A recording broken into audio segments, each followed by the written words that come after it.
Եվրատեսիլ 2011-ին Հայաստանը ներկայացնող երգչուհի Էմին չկարողացավ հավաքել բավարար քանակությամբ ձայներ եւ անցնել կիսայի եզրափակիչ։ Մեր համակարգացիների շատերի համար անակնկալ չէր այս հանգամանքը։ Դե ճիշտ ասած, դա էլ սպասում էի։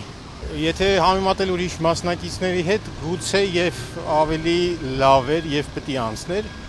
բայց ընդհանուրով ոչ երգներ,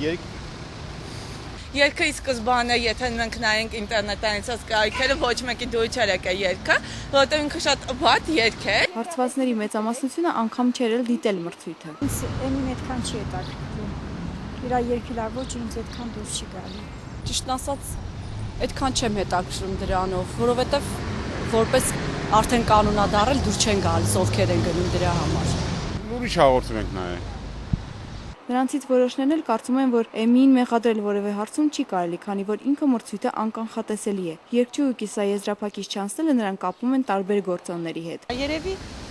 երգը այդքան դուր չեկավ հանդիսատեսին, բայց ես հավանում եմ եւ երգը եւ Էմի կատարումը։ Հիվանդ էր,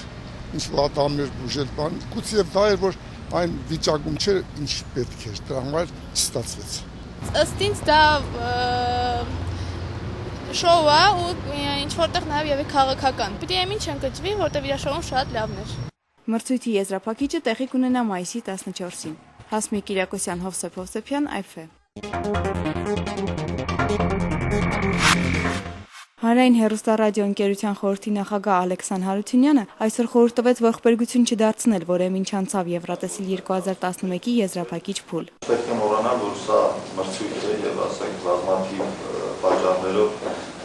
կարող է նաեւ այլ անցումներ լինել։ Բոլորս պետք է այս բանին աջակցություն ունենք Էմին, որովհետեւ կյանքը շարունակվում է, նա պետք է շարունակի երգել։